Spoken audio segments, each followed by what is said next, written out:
from the National News Studio, Sri Lanka.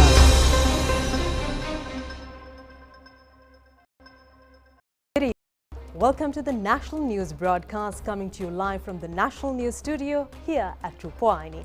I'm Kasuni Balachandra. Joining me is Charita Menipurarachi. Let's start off with a quick look at the headlines. An injunction order issued by Supreme Court to suspend the presidential pardon granted on Duminda Silva. Rains with high winds set to increase in the coming days. Landslide warnings issued for 8 districts. Relief teams are on standby. 50,000 litro gas cylinders to be issued to the market tomorrow. Cabinet approval for a 695 billion rupees supplementary estimate to the Parliament. Agriculture Minister says the government is ready to face a food crisis. Major General Vikum Lianage is the new Army Commander. General Shavendra Silva elevated to the post of Chief of Defence Staff. Shashi Veeravansha bailed. JVP emphasizes the need for a short-term consumption pattern as a step to overcome the economic crisis. Persistent armed conflicts in eastern Ukraine. On to those and other stories in detail now, and starting off with local stories. The Supreme Court today issued an injunction order suspending the presidential pardon granted to former parliamentarian Duminda Silva. The Supreme Court also issued an order directing the CID to place Duminda Silva under the custody of prisons. Supreme Court 3-judge bench comprising Justices Preeti Padman Surasena, Yasanta Kodagura and Achala Venugapulli made this order pursuant to 3 fundamental rights petitions filed challenging the legality of the presidential pardon granted to former parliamentarian Duminda Silva were taken up for leave to proceed. The Attorney General was directed to assist the CID to implement the interim order. The court also issued an interim order impounding Duminda Silva's passport. This order will be effective until the final determination of the 3 fundamental rights petitions. The court fixed the petitions to be taken up for argument on the 1st of September. The Supreme Court further issued an interim order to examine records and documents relating to the presidential pardon granted to Duminda Silva. Former parliamentarian Hirunika Premachandra, her mother Sumana Premachandra, and former Commissioner of Human Rights Commission of Sri Lanka, Ghazali Hussain, had filed the petition seeking a declaration that the presidential pardon of Duminda Silva is not consistent with the law. The petitioner pointed out that they verily believe that the other convicts in the said case are still serving their sentences. They further said, to the best of their knowledge, the President has not explained and set out the basis of the said pardon and the relevant procedure in accordance with the Constitution. Representing the Attorney General, the Additional Solicitor General said that the procedure relating to the presidential pardon of the President cannot be challenged before the courts, and the President has followed the provisions of the Constitution in granting the presidential pardon. After considering all submissions, the Supreme Court issued an injunction order and set September 1st for further hearings. President's counsels M.A. Sumandiran and Jeffrey Alagaratnam appeared for Hirunika Premachandra, and Ghazali Hussain, Additional Solicitor General Neril Pulle, appeared for the Attorney General. President's counsels Gamini Marapana with Navin Marapana appeared for Duminda Silva. President's counsel K. Kanagisvaran, instructed by Senior Counsel G.G. Arul Pragasran, appeared for the Bar Association of Sri Lanka, a respondent party to the petitions. Flooding and landslide warnings have been reported from many parts of the country with the prevailing heavy rainfall. And the Met Department has indicated that gusty windy conditions along with the prevailing rain will gradually increase in the next couple of days. Many houses in Alapatha Divisional Secretariat Division in Ratnapura were inundated following the heavy rainfall. Vehicular movements in many roads was also disrupted due to flash floods. Many low-lying areas and roads have been inundated due to the overflowing of Kaluganga in Ratnapura area.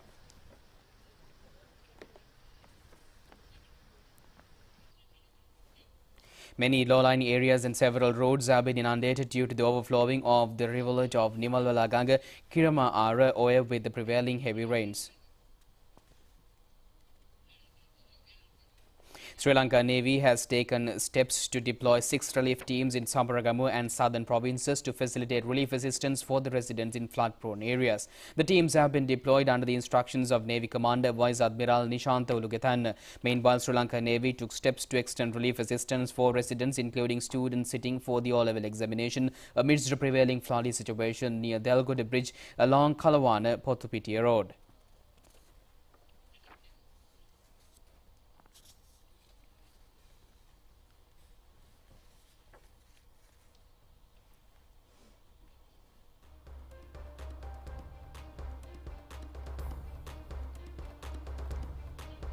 Heavy rains have been reported along the western slopes of Central Highlands since last night. Accordingly, the water levels in Castlelake and Mount Sakale reservoirs continue to rise as per the reports.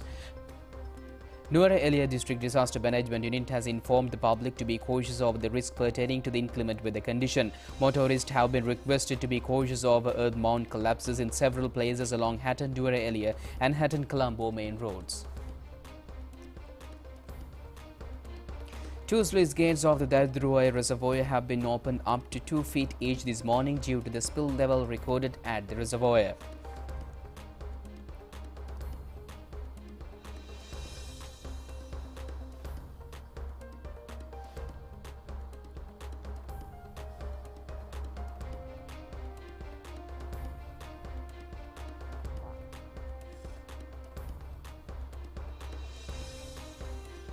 Meanwhile, National Building Research Organisation has issued first-level landslide warnings for Colombo, Gol, Mathura, Kaluthura, Kandy and Nuwara Eliya districts, while second-level landslide warnings for Kegol and Ratnapura districts.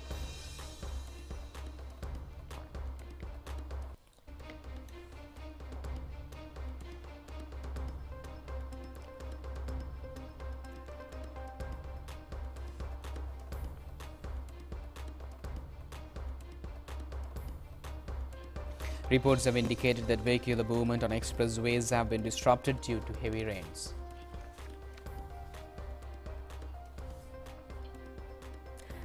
Distribution of LP gas was recommenced from today. The Litro Gas Company said that measures were taken to issue 50,000 domestic gas cylinders to the market. Steps were taken to issue 30,000 domestic gas cylinders to Colombo and Gampaha districts today. Litro Gas Company said that over 50,000 domestic gas cylinders will be distributed across the country from tomorrow. More information over the dealers attached to the company can be obtained from www.litrogas.com. Many consumers were seen arriving at LP gas outlets amidst the heavy rains following the announcement made over the issuance of domestic gas cylinders. The program to register Litro and Laughs gas consumers in Hatton-Dikkoya Municipal Council area was conducted for the second day today. The aim of this program is to reduce issues pertaining to the issuance of domestic gas cylinders for consumers. Long queues were seen at the Haputele town's fuel station this morning following the arrival of kerosene to the fuel station this morning. Reports have indicated that kerosene was delivered to the filling stations after a period of 1 month. Meanwhile, Indian High Commissioner Sri Lanka in a tweet has confirmed the arrival of 40,000 metric ton diesel tanker yesterday. Reports have indicated that fuel had arrived at the Diatalava filling station yesterday after 7 days.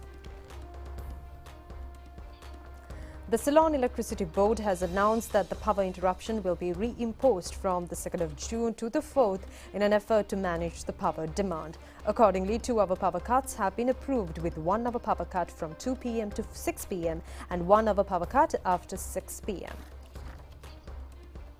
Meanwhile, Cabinet of Ministers has granted approval to submit a supplementary estimate to the Parliament for the provision of 695 billion rupees under the Budget Assistance Services and Emergency Responsibilities project of the National Budget Department. The proposal was made by Prime Minister Ranil Wickremesinghe.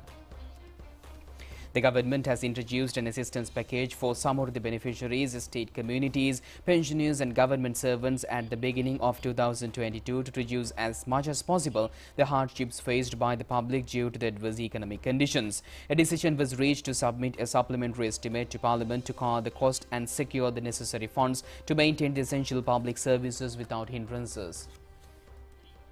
The government has decided to introduce a relaxed tax policy later in 2019 to reduce the rates of value-added tax, personal income tax, corporate income tax and to shrink the tax based on value-added tax and income tax. The Cabinet of Ministers approved the proposal presented by Prime Minister Ranil Wickremesinghe. Accordingly, the legal draftsman has been instructed to prepare the necessary bills to amend the acts with a view to increasing the government revenue. The Global Fund has agreed upon granting another $9.4 million for the period of 2022 to 2024. Accordingly, the Cabinet of Ministers have granted approval to sign the relevant agreements to obtain the said grant. The relevant proposal was submitted by Minister Keheli Rambukwella. The Minister of Health has entered into agreements worth 88.3 million grants of US with the Global Fund, while actions have been taken to utilize 71 million US by October 31st, 2021 out of them. A decision has been reached to use the year 2015 as the new base year instead of the year 2010, which is currently based on the preparation of national accounts. The Department of Census and Statistics has prepared quarterly and annual national account estimates for the period of 2015 to 2021 using the base year 2015. The Cabinet of Ministers approved the proposal furnished by Prime Minister Ranil Wickremesinghe to publish those reports and to issue national account estimates under the new base year 2015 from the first quarter of 2022 onwards. Co-cabinet spokesman Minister Mahinda Amaravira says the government is ready to face the looming global food crisis. Addressing the cabinet media briefing today, he said that necessary plans are being made to face the crisis. Minister Mahinda Amaravira said that discussions and dialogues are underway with all relevant stakeholders over the preparations to face the looming global food crisis. He added that steps will be taken to distribute organic fertilizer for farmers purchased from organic fertilizer producers in the country. He further said that high-level negotiations are underway with foreign countries with the mediation of the President and the Prime Minister over chemical fertilizer. He added that written requests to 7 ambassadors have already been made in this regard. Also, he said that accelerated measures will be taken to further the negotiations to import 65,000 metric tons of fertilizer from India. The minister also said that all necessary steps have been taken to import rice amidst a possible shortage. Minister Mahinda Amaravira said that steps have been taken together with the Trade Minister to import rice for the prevailing shortage. He said that over 300,000 metric tons of rice have already been imported thus far. Farmers across the country have resumed their agricultural activities at present. Programs to develop crops and food security are already underway as a solution for a potential food crisis in future. An awareness program was held yesterday centering Kegol Paragamane Agrarian Services Centre. The use of bare lands belonging to the state, school lands, private lands, lands belonging to plantation companies for agriculture purposes was emphasized during the program. Seed plants were distributed at the program.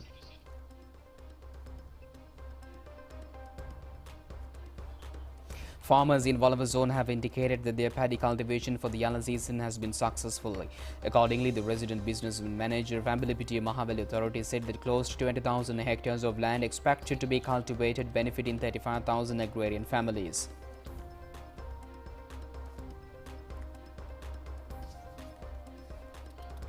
A program to distribute seeds to the people on free of charge has been initiated by a youth in Shravastipura area in Anuradhapura with his own money. Organic fertilizer was also distributed during this program.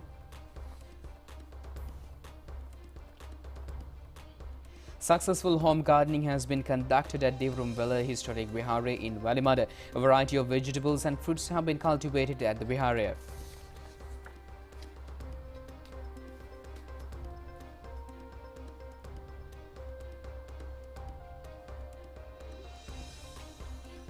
Paddy cultivation in 35% area belonging to Mahavali zones in Polonnaru district has commenced.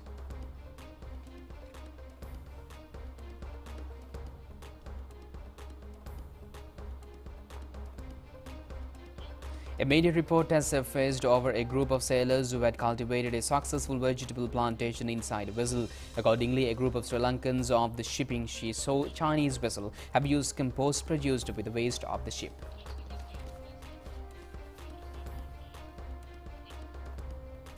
Major General Vikum Leonage has been appointed as the 24th commander of the Sri Lanka Army.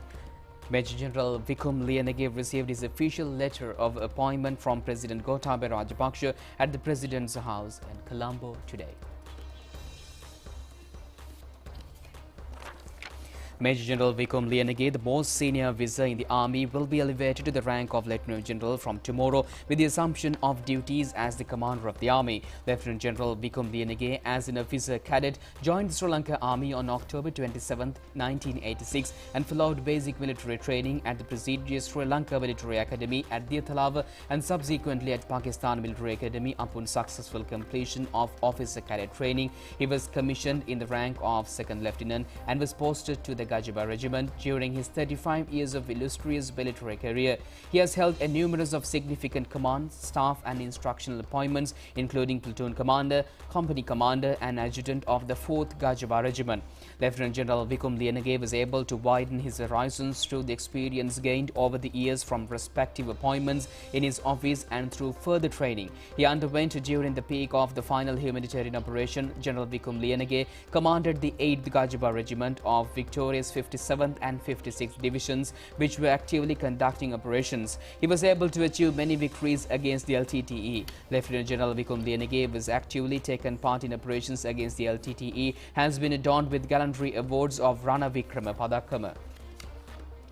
He was also decorated with the Ranasura Padakama. Acting Chief of Defence Staff General Shavendra Silva was assumed duties as the new Chief of Defence with effect from tomorrow. The official letter in this regard was handed over by President Gotabaya Rajapaksa at the President's house in Colombo today. And meanwhile, General Shavendra Silva retired to the post of Sri Lanka Army Commander today. He was the 23rd Commander of the Sri Lanka Army.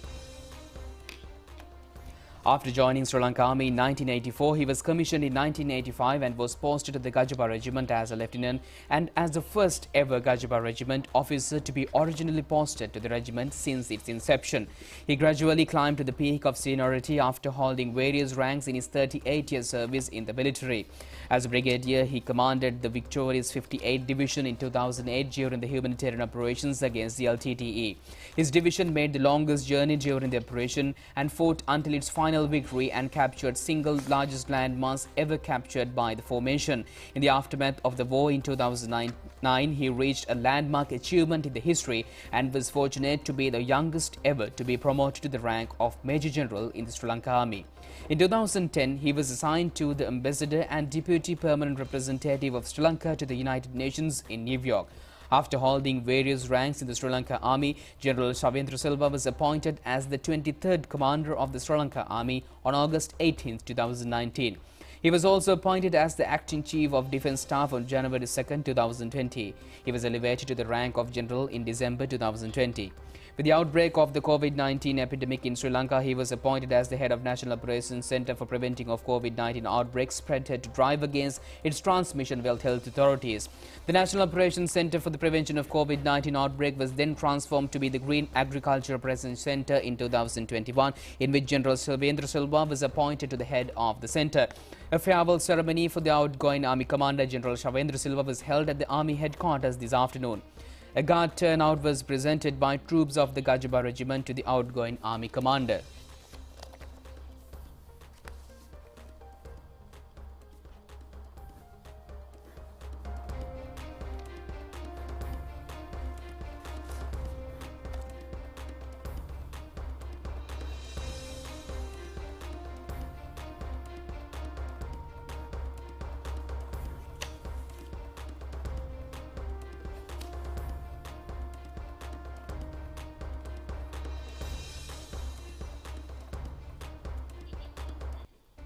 Addressing the gathering, General Shavendra Silva extended his profuse gratitude to all those who cooperated with him during his tenure and commended the efforts taken by all ranks for the promotion of the Army image as the protectors of the nation.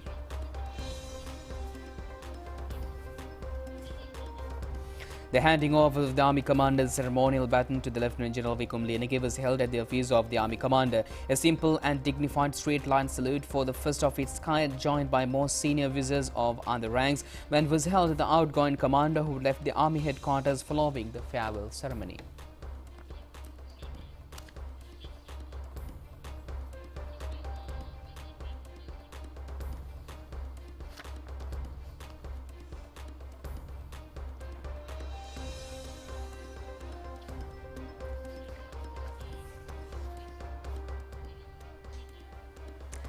The suspect taken into custody over the alleged murder of Fatima Aisha in Atalugama, Bandaragama, has been remanded till tomorrow. The relevant order was issued by Panadura Magistrate Jairuan Disanaika. The suspect has been alleged with 6 charges including murder, abduction, attempted sexual assault, causing injuries and criminal coercion. No attorney or the Panadura Bar Association has represented the suspect.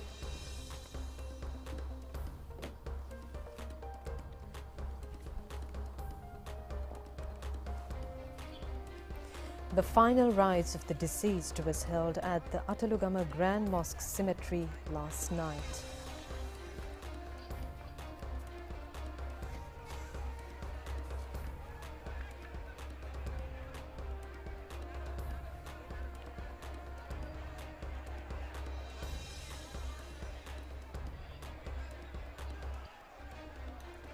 And meanwhile, Colombo Magistrates Court ordered today to grant bail for the spouse of former Minister Bimal Veeravansha, Sashi Veeravansha. She was sentenced to a 2-year imprisonment for the processing of a falsified diplomatic passport.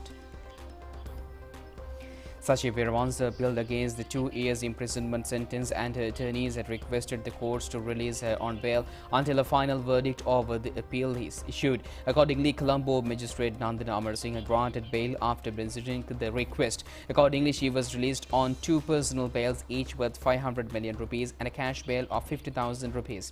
Also, a travel ban has been imposed on Sashi Veeravansha.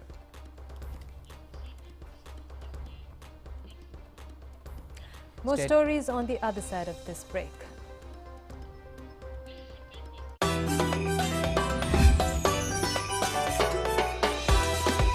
කොළඹදී විශ්වාසයෙන් treat කරන්න. Prima Treats. Life is a treat. Welcome back, and now in more local stories, Cabinet spokesman Minister Bandula Gunawardena says accelerated measures will be taken for the appointment of state ministers. He made these remarks during the Cabinet media briefing held in Colombo today. Minister Bandula Gunawardena said that Sri Lanka Podujana Perapuna will receive only 10 ministerial portfolios amidst the parliamentary majority. He said that the opportunities will be trimmed for the party which holds the majority in the parliament when forming an all-party government. He added that many parties have taken up cabinet ministerial portfolios at present, which emphasizes the stability of the government.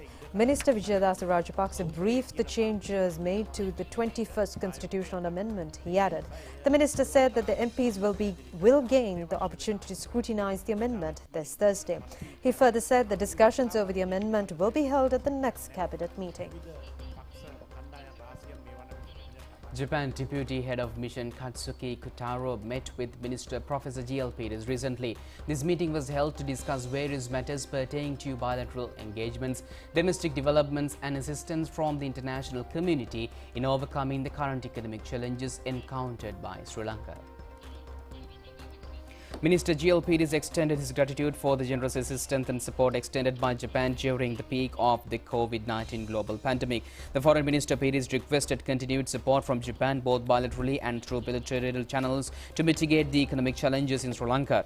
Minister Peters explained that the government of Sri Lanka will seek assistance from Paris Club lenders, G7 countries and other creditors following its decisions to work out a debt restructuring plan with the International Monetary Fund. Nothing that the continued engagement by the international community with Sri Lanka is the key to overcome economic crisis. Both sides discussed how, however, collaboration can be strengthened.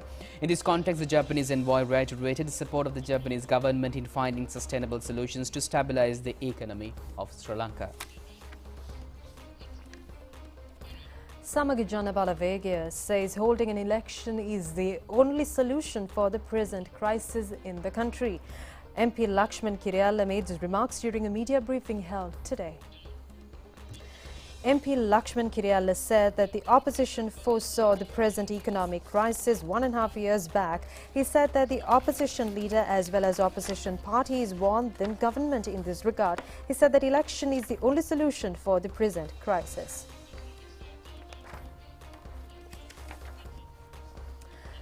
Janata Vimukthi Peramuna emphasizes the need for a short-term change in the consumption patterns as a step to overcome the economic crisis. And meanwhile, the leader of the JVP, Anura Kumar Dissanayake, made these remarks during a meeting held in Colombo yesterday. JVP leader Anura Dissanayake said that the lifestyle of the people has to be changed from the high consumption rate.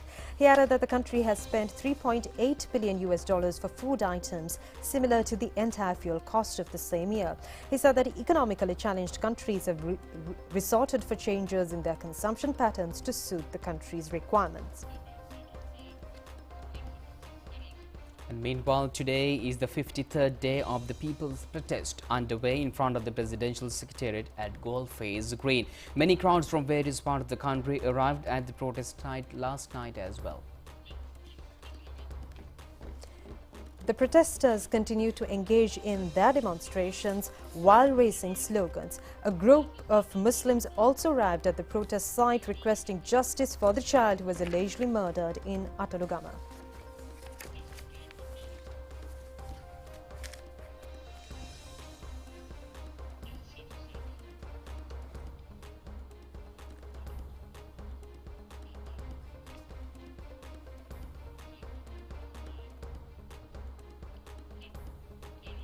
Foreign stories on the other side of this break.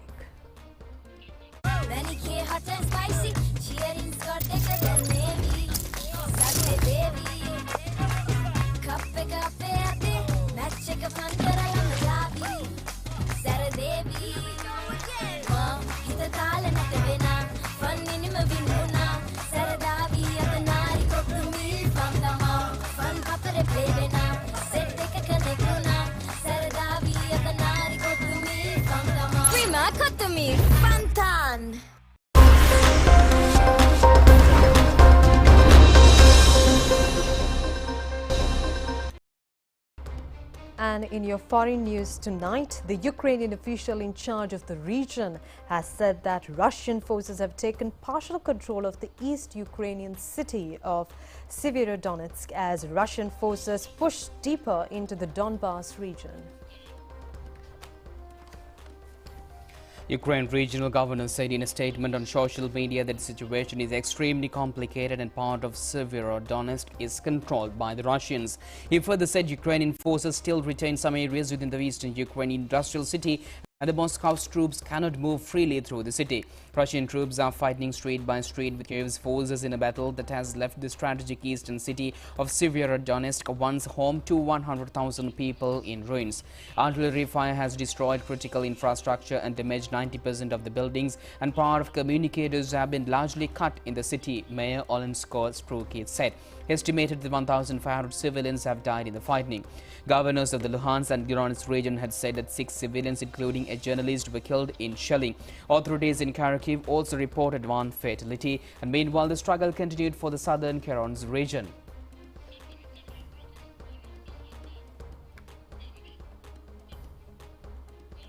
Meanwhile, a man disguised as an elderly woman in a wheelchair has thrown cake at the Mona Lisa, Leonardo da Vinci's famous painting at the Louvre in Paris. The masterpiece painting, which was undamaged, was left with a white cream streamed across its protective glass. The perpetrator, seen wearing a wig and a lipstick, urged people to think of the earth while being led from the scene. The activities was also seen throwing rose in the gallery, was escorted by a security. A 36-year-old man was detained and sent to police psychiatric unit. The Paris prosecutor's short of confirmed yesterday, and adding it has stated an investigation into the damage on cultural artifacts.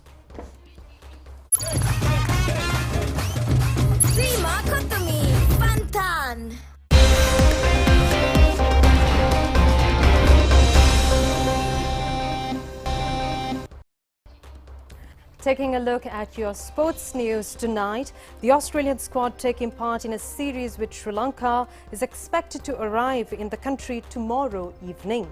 The series between the nations will begin on the 7th of June.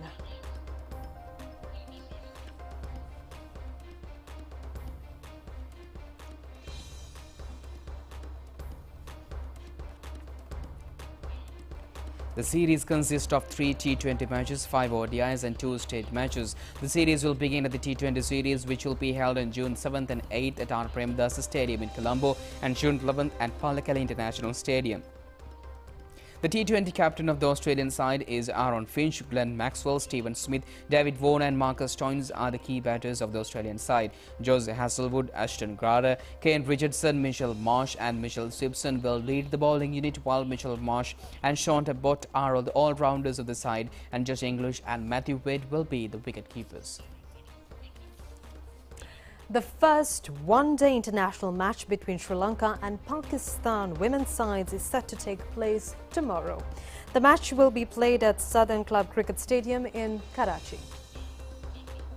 Players of both the sides engage in their final preparations for tomorrow's match, and the one-day international series consists of 3 matches. The second match will be held on June 3rd, while the third match will be held on the June 5th. Pakistan was able to win the recently concluded T20 series against Sri Lanka 3-0.